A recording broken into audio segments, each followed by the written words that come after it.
so overwhelming. If you had told me 6 years ago that I would be in Berlin giving a TED Talk on leadership, I would have laughed a lot, mostly because of nervousness, because I laugh when I'm nervous. I'm undocumented in the United States. I moved from Mexico with my family when I was 12 years old. So to address it in the room, I am one of the immigrants that Donald Trump can't stop talking about in this election. Yeah. Lucky for me, I'm not there for that, so it's helping me with my anxiety a bit.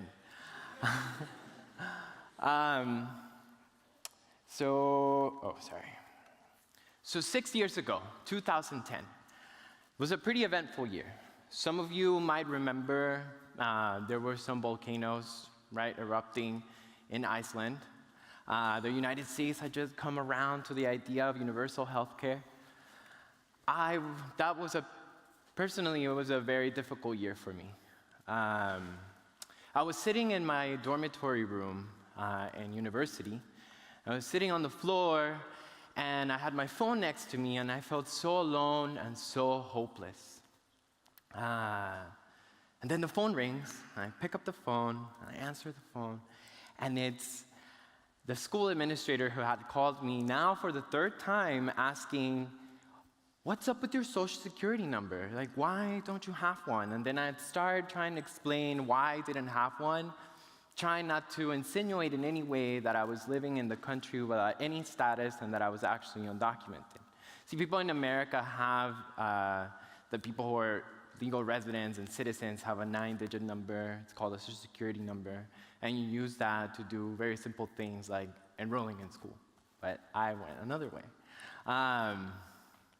And after I finished explaining all of that to him, it was just so overwhelming to sit there and just listen to the silence that followed. There was all this judgment that was coming my way, and I just felt so ashamed of myself, like I was doing something wrong.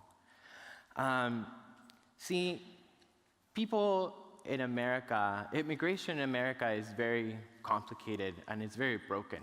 Immigration is like this cube here.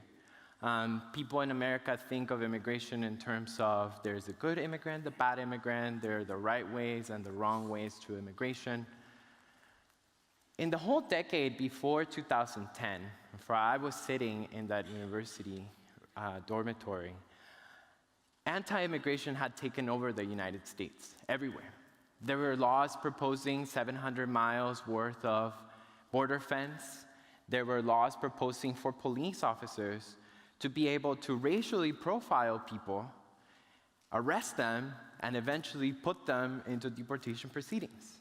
When those calls ended, I always felt so much shame, and I just felt like packing up my things and just going home, because the thought was going through my mind that maybe I didn't deserve to be in school, and I didn't deserve any of these rights.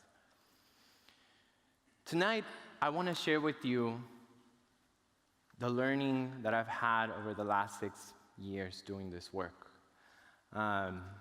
We have to be the owners of our own destiny. On September 7th, I got an email with this subject line. Now, I'm not going to bother you with what SB 1528 means, but essentially this says, every single undocumented student on campus go to that meeting room at 7 p.m., middle of the night, right? Like, school is over, everything's over. And I freaked out. I was like, oh my God, like why is this going this way? The first thing that went through my mind was, are they trying to round us up and get us deported? Pretty much. It's the first thing that came to my mind. But funny enough, in that moment, I faced a choice. And that choice was for me to either stay home or I go to this meeting and out myself as an undocumented immigrant living in the United States and essentially risk my life. See, when we think of leaders, we think of people, oftentimes we think of people who rise to the top and lead a bunch of people, in the right direction.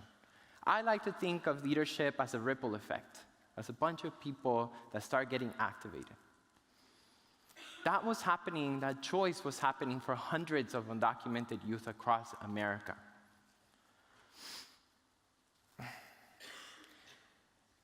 That night of September 7th, I decided to show up to go to the meeting. I prepared everything up. I was like, okay, I'm going to spend a whole hour thinking of what are potential, arguments that I can give in case that this is actually a raid. I'm going to bring every single document that I can find. And I show up 30 minutes early. I scout around. I can see that other people are awkwardly walking down the hallway. We're looking into the window, right, to make sure that everything is fine. Nothing was there. Eventually, the organizer decided to show up. It was a little late. He opens the door, and he goes inside, and we all go inside, right? And no one's talking to each other. It's dead silent. He starts the meeting, he introduces himself, and then he says that he's undocumented and unafraid. And in that moment, I was just like, oh my God, what does this mean? Who here has ever felt like you're overwhelmed and that you think you're the only person with a problem? Who's ever felt that? Yeah. And then you hear someone next to you go, oh my God, I have that same problem too. Right? Are you like, don't you get like overwhelmed? I felt that in that moment. And see, through digital engagement, youth across the country were going through that same feeling. That feeling that, wow, there's someone out there like me. And that people were taking the initiative to go out there and write their stories online. To lead from a place of not reaction, right? And from a place of, hey, this is my life, let me be vulnerable with you. Let me activate you to take control of your own destiny. And so that was the seed that would lead to the most revolutionary change in US politics. That all led to several groups starting organizing. Everyone started coming together. And we rallied behind this thing called the DREAM Act. Now, the DREAM Act would have allowed undocumented youth like me a pathway to citizenship, to be able to live in the world without fear, in the United States without fear of deportation.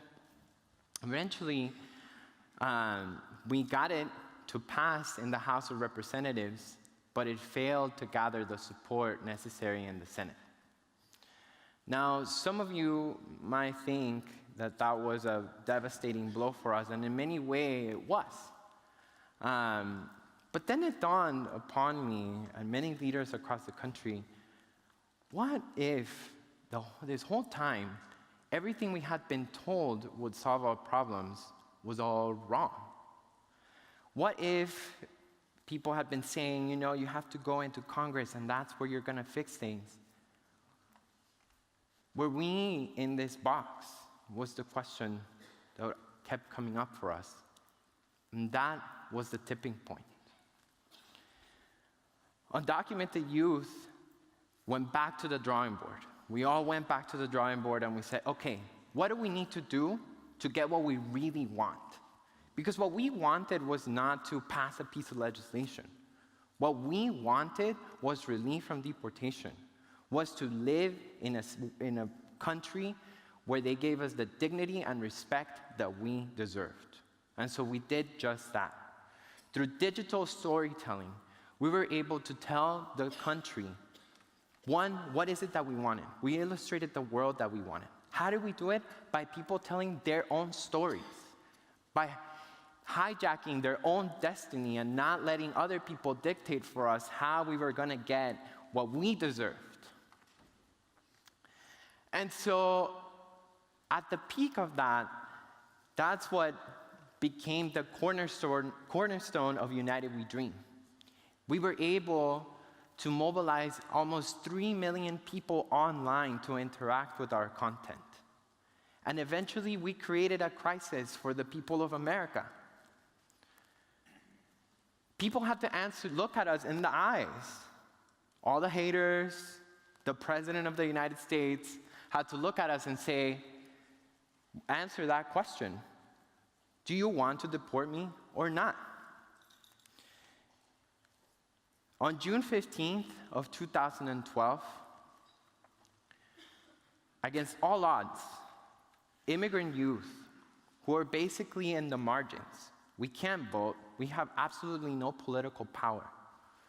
We moved the US president, the most powerful person in the United States government, to administratively halt deportations of 1.2 million undocumented youth in the United States.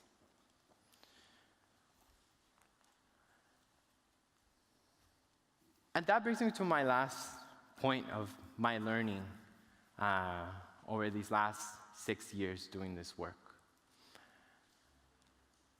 For people that are in the margins, my calling to you is to tell your own story.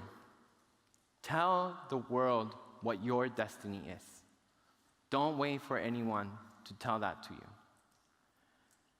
Oftentimes, when we think of leaders, we think of people who come from the traditional halls of power, the traditional halls of leadership. But maybe it's worth asking ourselves, maybe the solution and the real leaders to the answer to these very complicated questions that the world has lies in people in the margins, in people who have lived the struggle. My name is Adrian Reyna. I'm undocumented and unafraid, queer and unashamed. Thank you.